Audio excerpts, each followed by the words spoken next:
Selamat datang kembali setelah sekian lama kita bubar. Iya bubar. Kita sibuk. Ngaso. Ya, ngaso dulu capek dan ada beberapa kesibukan yang memang harus tidak syuting dan tidak upload. Malas sih sebenarnya. Tapi itu adalah tantangannya membangun sebuah channel baru ya. Betul sekali. Hari ini kayaknya gue nggak banyak cerita ya.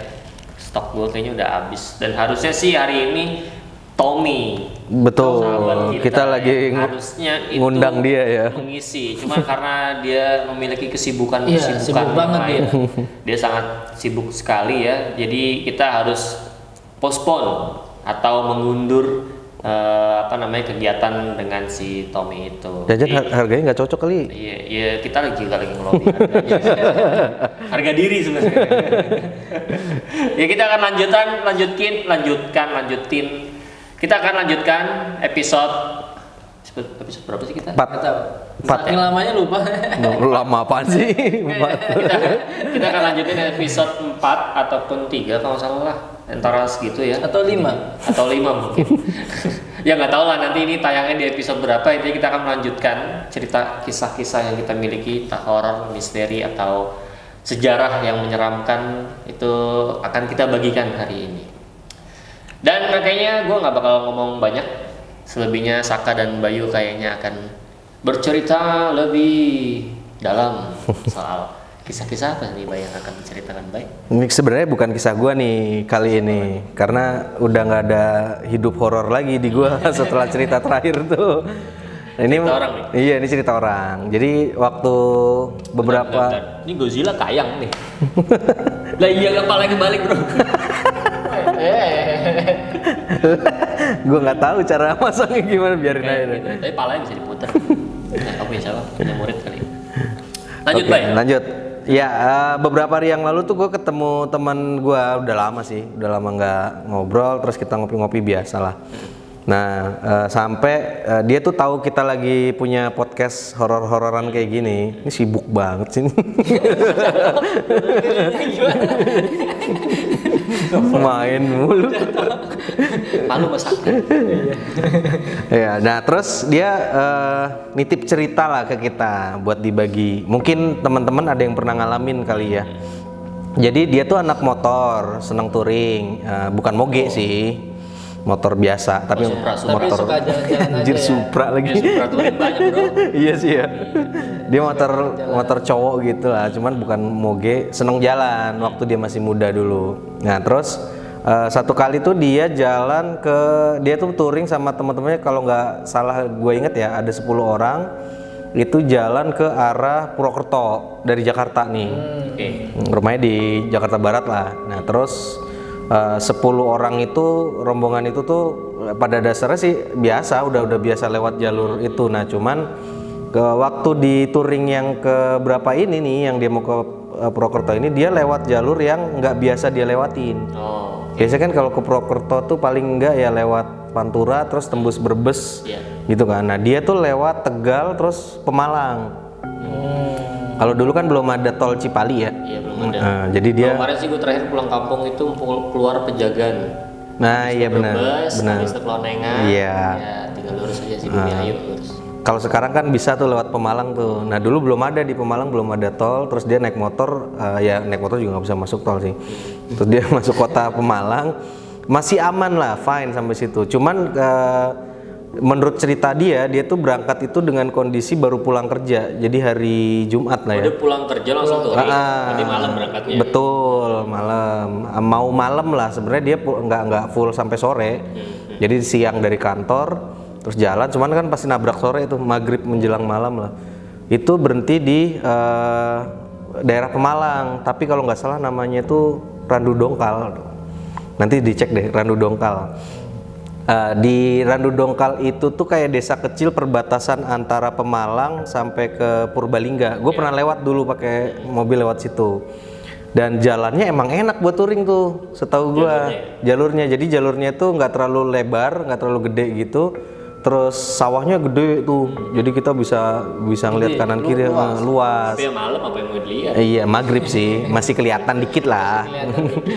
Nah terus apa namanya, nggak banyak pohon lah pada sedih perjalanan itu tuh nggak banyak pohon. Tapi dia tuh berhenti di sebuah desa namanya Randu Dongkal, karena mungkin kondisi udah pada capek kali ya. Dia berhenti, ada pelataran rumah orang gitu gede.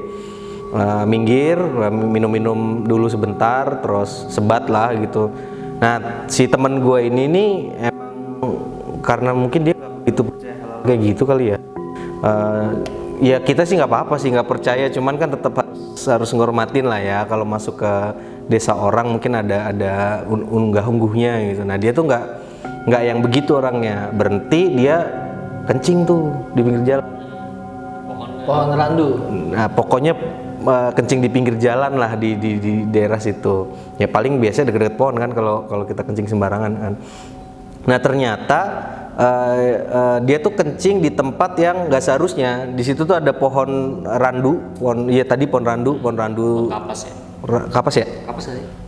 Iya kayaknya sih kapas. Waktu itu yang di episode kemarin kayaknya kapas. Iya kita pernah bahas ya kayaknya itu ya. Ya, kalau di Jawa namanya randu. Oh iya, pohon randu tuh 2 tuh, kanan kiri. Jadi di si pohon itu tuh ada di kanan kiri jalan.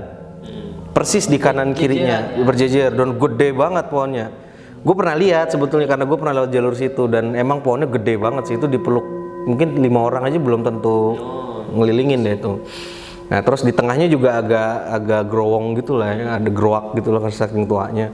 Nah udah tuh dia kencing, nggak ada firasat apa-apa, nggak ada pikiran apa-apa. Terus udah selesai istirahat, sebat-sebatnya udah beres, rapi-rapi lagi tuh, packing lagi, jalan. Nah dari jalan, setahu gua dari tempat dia berhenti itu menuju ke Purbalingga emang jalurnya agak ekstrim, udah mulai nanjak, dingin juga, terus belok-beloknya juga agak parah tuh kalau bawa kalau bawa mobil enak aja deh pokoknya tuh karena gini-gini kan. Puyeng. Nah jalan lah dia, tapi karena belum makan akhirnya mereka mutusin nyari makanan lah ya, pinggir jalan kira-kira mungkin dapat 2-3 kiloan tuh, berhenti ke tukang nasi goreng pinggir jalan. Nah lucunya sepanjang gua pernah lewat jalur itu tuh udah ngelewatin kota. Ya udah. Jadi udah ya, kalau kita, lu tahu mungkin ya kalau sering mudik, kalau dari kota menuju ke kota yang lain kan suka ada daerah yang emang nggak ada tukang jualannya gitu kan. Nah setahu gua biasanya ada perumahan, betul, tiba-tiba sepi lagi, ada lagi gitu. Betul. Nah setahu gua dari kota terakhir sebelum masuk Randu Dongkal baru ketemu keramaian lagi itu udah perbatasan Purbalingga tuh. Dan itu ada tukang nasi goreng di pinggir jalan. Kalau kota berikutnya yang akan dia dapetin keramaian tuh kalau nggak salah tuh Bobotsari namanya, daerah Purbalingga gitu. Nah terus di pinggir jalan itu dia nemuin gerobak nasi goreng, ada abangnya, dia berhenti, ada tuh 10 orang tuh jebret makan semua. Nah lucunya pas dia lagi pesen, abangnya tuh nggak banyak ngomong, cuman nyebutinnya gue pesen ini sekian gitu, nasi goreng 10 gitu kan. Terus biasanya kan kalau kita pesen nasi goreng tanya yang pedes berapa, kayak gitu-gitu ya. Terus dia emang nggak ngomong, udah langsung dibikinin aja. Gitu. Orangnya juga nggak berekspresi gitu. Mungkin kalau gue mau udah curiga kali ya gitu. Dan kakinya. Iya bener ya. Nah terus cuma karena ya itu tadi ya, anaknya selengean. Biasa kayak gitu napak. Ya. Baju masak. Ngapak itu. Itu ngapak, bukan napak ya, ada engnya. Lanjut. Nah dia bikin terus karena anaknya selengean tadi, mungkin gue mikir, ini anak emang nggak bakalan curiga mahal kayak gitu kali. Bikin makan, enak, nggak ada masalah, nggak kasinan nggak apa, normal. Terus dia jalan kan, udah selesai makan tuh packing lagi, jalan. Nah pas dia jalan tuh ternyata dia muter ke tiba-tiba balik ke tempat yang sama. Ada nasi gorengnya? Enggak, ke yang pohon randu tadi. Oh yang waktu dia kencing itu.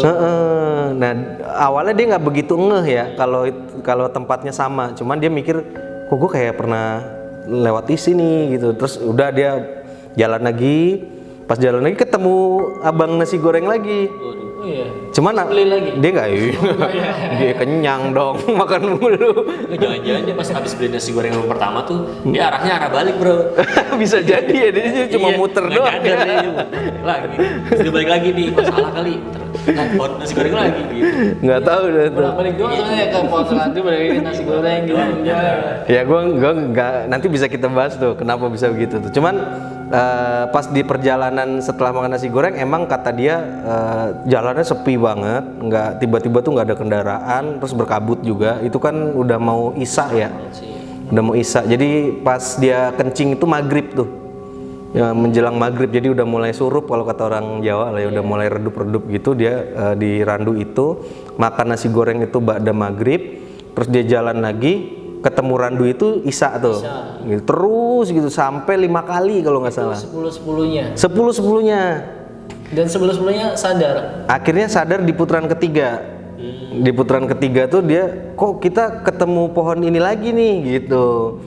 Terus jalan lagi, kok ada tukang nasi goreng yang sama.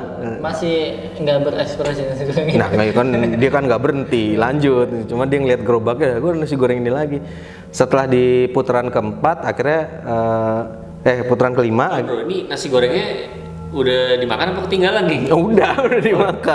Udah dimakan. Rasanya aman ya? Berarti? Aman, ya Ketinggalan. nggak tahu juga sih. Bayar kali ini. Iya, diputerin jadinya ya. Nah di putaran kelima akhirnya mereka mutusin berhenti di pinggir jalan, terus mutusin doa karena takutnya ada yang ngelakuin hal-hal yang nggak bener gitu kan. Akhirnya baru keinget lah temen gue kalau dia kencing di pohon randu itu. Nah terus iya gue kencing di pohon itu, bego lu gitu, udah tahu tempat kayak gitu harus kencing lagi dan segala macam, nggak ada tempat lain. Ide banget ya. Iya gitu. Ya mungkin saking kebelet kali. Ada botol. Namanya orang nggak percaya gituan ya. Akhirnya dia mutusin untuk doa lah, intinya rame-rame doa, mudah-mudahan kita diselamatin sampai tujuan. Nah terus akhirnya jalan lepas tuh, akhirnya ketemu Bobot Sarinya, jalan ke arah Bobot Sarinya ketemu, baru mereka berhenti di Bobot Sari. Terus di pinggir jalan karena dia baru sadar kayaknya udah nggak muter nih kita nih, karena ketemu terminal Bobot Sari, dia berhenti depan terminal Bobot Sari, kan udah mulai rame tuh yang gue bilang kota setelah itu kan.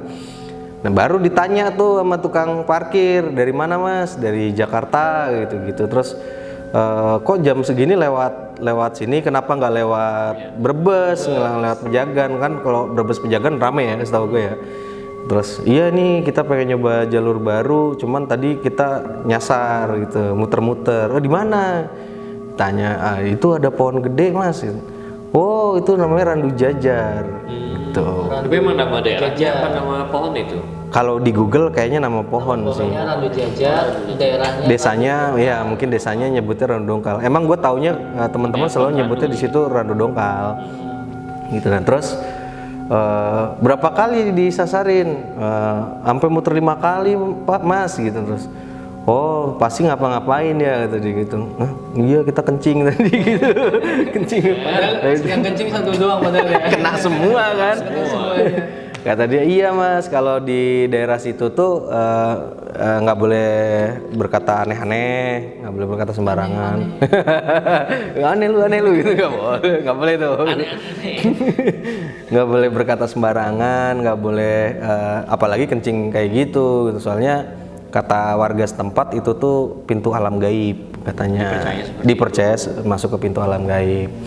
Ya gue nggak tahu ya, tapi emang kondisi nyasar tuh kayaknya cukup sering ya kejadian cuman memang banyak faktor penyebabnya sih ya. Mungkin ya salah satunya ada yang percaya itu mitos atau kecapean dan lain sebagainya Itu gitu. kalau kecapean, semuanya kecapean berarti. Jadi 10 orang. Masalahnya dia leader nih, yang kencing tuh leader di depan. Jadi Ngikutin semua. yang capek kan yang leadernya kan.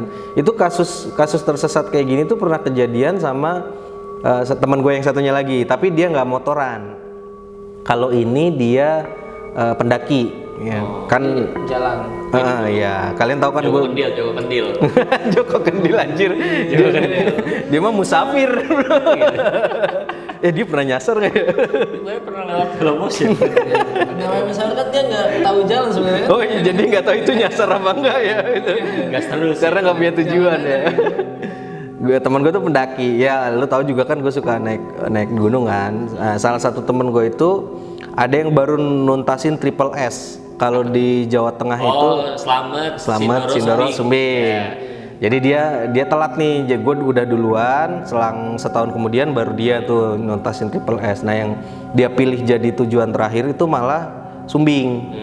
Kalau gue kan Slametnya yang jadi terakhir kan, dia malah Sumbing. Gitu. Emang sebenarnya kalau dilihat jalurnya nggak ekstrim banget dan kayaknya nggak segitu mistisnya dibanding Lawu kali ya. Kalau dibanding di Jawa Tengah kan yang terkenalnya Lawu kan. Kalau itu Sumbingnya normal ya. Normal, cuman treknya aja nggak ada air gitu kan. Nah, terus dia itu posisinya itu kebiasaannya kayak gua nih berangkat malam sampai atas itu langsung summit. Jadi nggak ada camping dulu.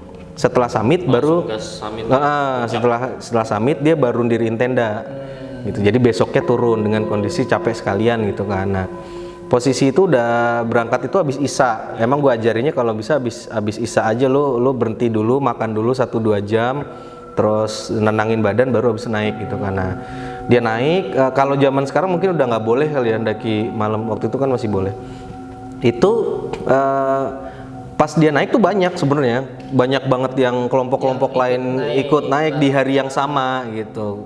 Terus tiba-tiba tuh dia tuh kehilangan trek itu setelah naik di pos 3-an lah gitu. Udah pos 3 udah lewat, tiba-tiba jalannya turun. Bukannya tambah nanjak, ini malah landai terus turun terus gitu. Turun gunung. Iya, jatuhnya kayak turun gunung ya, bukan naik gunung ya. Sial.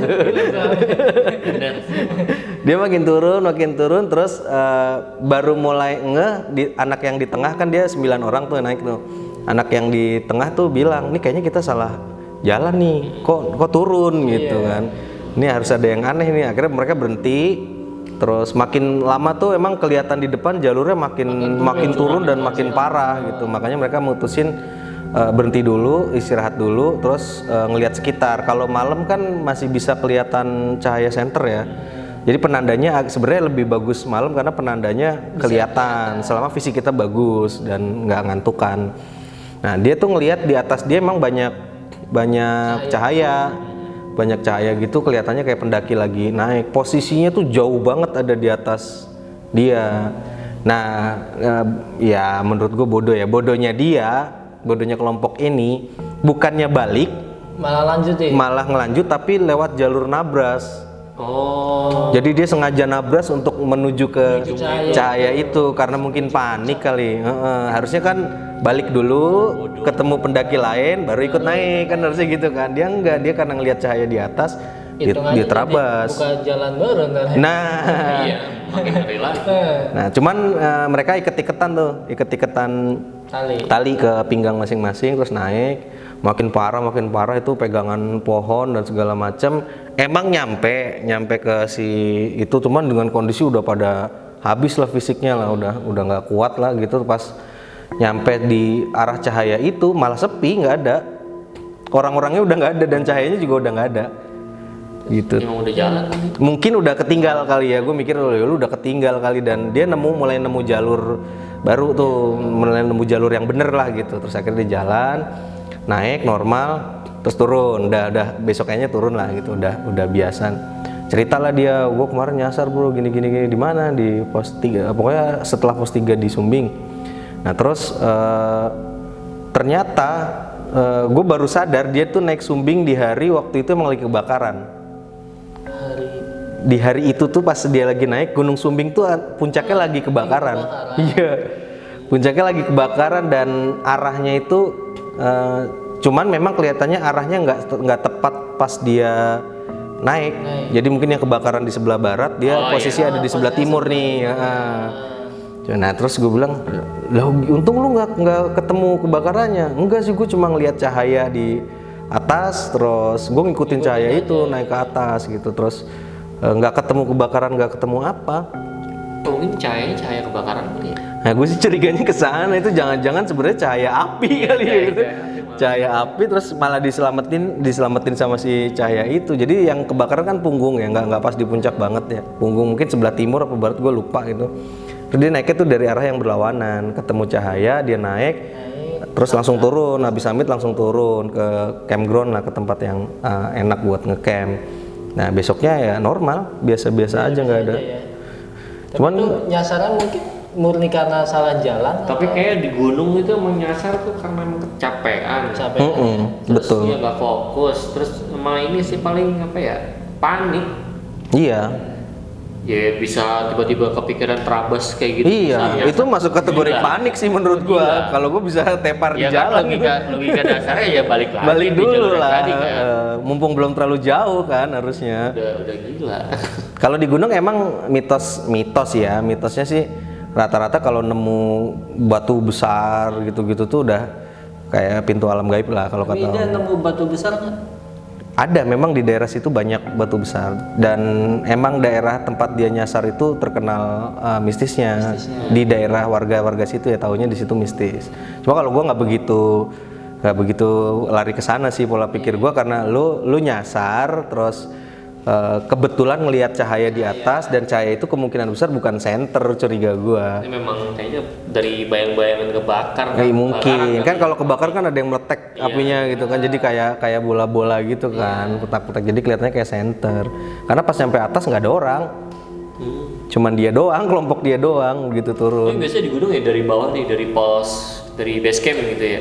Naik barengan nih rame nih, tiba-tiba udah gak ada tuh orang-orang. Iya tuh, gue juga suka aneh tuh kalau naik gunung Kenapa ya? Udah jalan Pada kemana orang-orang? pada belok gitu, terus naik ke gunung lain gitu. Cara apa gimana? Gitu sih, jadi emang kayaknya nyasar di beberapa orang masih dianggap ada unsur mitos sih, ada unsur mitosnya ya. Kalau menurut nggak puter balik ya, kan nggak ada puter balik kan? Bisa. U-turn gitu di gunung gitu aneh banget. Menurut lu gimana, Sak? Ya kalau fenomena kayak gitu sebenarnya banyak ya di kita ya, seperti itu. Fenomena pintu alam gaib, nyasar seperti itu. Bahkan di beberapa daerah juga cukup biasanya selalu dikenal tuh, ada desa gaib, pasar gaib. Kayak yang baru-baru ini tuh Iya. viral di Kalimantan ya? Kalimantan. Ya, misalnya ada kota Saranjana ya. Saranjana. Iya. Itu pinter semua warganya kayaknya. Sarjana. Sarjana ya. Udah aman. Banget. Beda lagi. Iya, kalau di kita banyak banget mitos-mitos kayak gitu sebenarnya. Nah, soal benar atau enggaknya ya balik lagi sih ke diri kita masing-masing ya, seperti itu. Betul. Tapi kalau dari dari sisiannya emang mitos itu kadang memang dibuat ya sepertinya.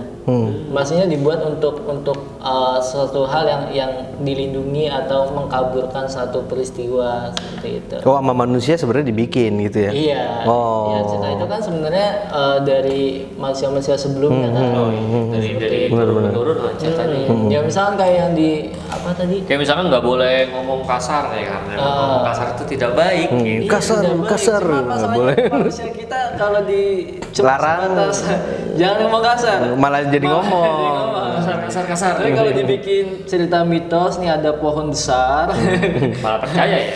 di sini nggak boleh ngomong kasar, ntar jadi bini-bini malah jadi Takut. diturutin, Nah, takut. Jadi benar. pada nggak ngomong kasar tuh seperti gitu. Itu kayak yang komunitas ini di Jogja, di Gunung Kidul, Resan Gunung Kidul, coba cari deh, itu anak-anak komunitas dari muda sampai tua ngelindungin pohon-pohon tua gitu pakai kain putih, ditutup, kalau nggak dipagar pakai bambu gitu, supaya sebenarnya simpel, supaya nggak dikencingin aja, nggak dikencingin, nggak ditebang apa dipaku. Kalau di Jakarta kan banyak yang dipaku buat ini ya, badut. Terima jasa batu. Terima jasa, Iya. sedot ini. Sedot Otak. boba ya, sedot boba. Badut ulang tahun ditelepon nggak, selamat ulang tahun badut. Katanya belum tahu. Ya sebenarnya pohon ya yang kelompok resan itu kan memang sengaja melindungi biar yang satu nggak dikencingin. Ya karena bau gitu kan. Iya. Jadi pohon jadi bau, kemudian mungkin banyak habitat Hidup hidup makhluk hidup yang ada di bawah pohon kayak semut, serangga dan lain-lainnya memang punya rumah di situ. Iya. Digencingin Bisa mati kan. mati juga. Nah, ya itu Itu jadi mungkin alasannya. jadi ciri khas kita sebenarnya. Apa namanya, kita kayakan hal-hal yang cerita-cerita rakyat seperti itu. Seperti itu. Kalau misalkan di pohon-pohon mungkin cerita itu dibikin untuk melindungi itu. Kalau di Saranjana misalkan, ini Anda sempat baca di beberapa ini sih artikel bahwa sebenarnya Saranjana itu nama sebuah kerajaan yang beneran ada di aslinya seperti itu. Oh, Di Kalimantan juga. Di Kalimantan Di juga. petanya ada. Ya kan dulu juga ada petanya ternyata. Jadi seorang Jerman sempat bikin petanya itu, ada daerah namanya Saranjana. Nah ternyata nggak tahu ya, ini versinya kan beda-beda ya. Di situ dikatakan bahwa ada sebuah kerajaan masih bagian dari, kalau nggak salah kerajaan Banjar atau apa gitu namanya. Cuma ada si raja ini punya 2 anak. 2 anak ini kan biasa ya kalau di kerajaan kan saling berebut wilayah ya, berebut tahta gitu. Nah, mitos atau kepercayaan orang dulu kan ketika punya anak, raja punya anak, anaknya pada berantem, biasanya Dipecah. wilayahnya akan dibagi 2. Dipisah dah tuh. Bisa. Dulu Airlangga juga itu kan di Jawa Timur dibagi 2. Seperti itu. Di sana juga sama, dibagi 2 untuk anaknya yang satu sama yang satu. Biar nggak berantem kan maksudnya. Iya, nah itu nanti anak yang satu itu duduk di tahta menggantikan ayahnya. Nah yang satu itu dapat wilayah yang Saranjana itu. Oh gitu. Iya. Nah tapi berinia waktu si yang Saranjana ini istilahnya kayak mungkin kayak kalah kali ya secara apa namanya dengan kerajaan ini atau bagaimana gitu. Tapi kemudian dianggap menghilang. Oh, karena kalah tadi. Nah, cuma uniknya masyarakat kita itu fenomena-fenomena gitu biasanya akan diceritakannya dalam bentuk Mitos. Iya. Ya kayak Tangkupan Perahu gitu kan. Iya. Gunung. Jadi daerah itu sebenarnya ada kerajaannya tapi nggak tahu, lupa cerita lengkapnya. Tapi itu ada kerajaannya tapi terus menghilang. Nah masyarakat kemudian menceritakan bahwa kerajaan itu masuk ke alam goib seperti itu.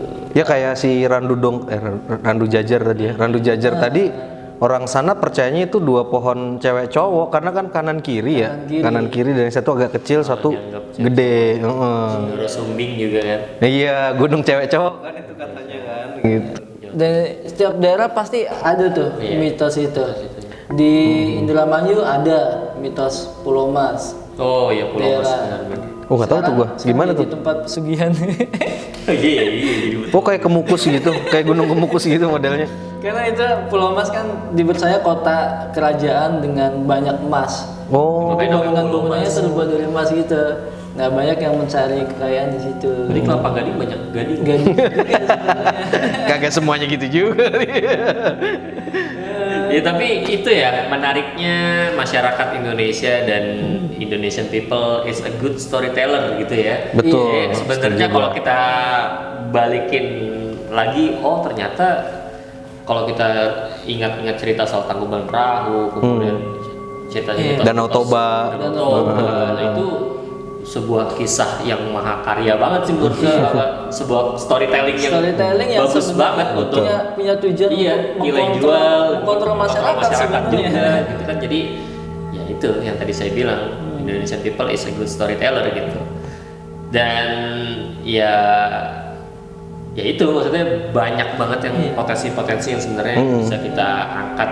Dan ya terlepas itu mitos benar atau enggak ya, baik lagi kalau dari kita nilai dari segi ekonomi ya itu sebuah cerita yang baik untuk pariwisata dan buat Iya, kalau betul. di Jawa ada mitos yang paling sampai sekarang kan cukup paling ini ya, mitos kerajaan Nyi Roro Kidul. Nah iya, itu dahsyat sih ceritanya tuh. Dahsyat kan sampai di Pantai Selatan di lah. ngadain upacara itu bisa jadi pariwisata. Iya, bisa jadi objek pariwisata. Objek wisata. Dan jadi penelitian juga bagi orang-orang asing kan sebenarnya kan. Oke, teman-teman, itu tadi cerita dari kita bertiga. Nggak sih, berdua doang sebenarnya. Tengahi aja. Rehat Dan dulu lu ya. semoga minggu depan atau di minggu-minggu yang di episode-episode yang ke depan kita akan ada menghadirkan tamu. Betul. Yang tamunya ini masih sibuk banget, kita masih nego harga. Karena dia udah ini loh. Kekeh ya. Dari Lampung soalnya. Oh iya, ongkosnya mahal ongkosnya.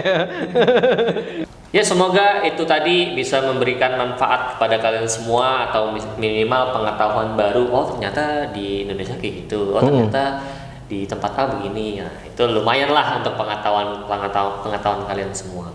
Dan untuk urusan seram atau tidak itu urusan Kita kembaliin lagi. kalian yang menilai itu seram atau enggak. Menurut kita sih enggak ya.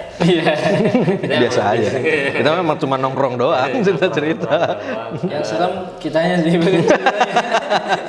Yang seru emang kita-kitanya. Dan semoga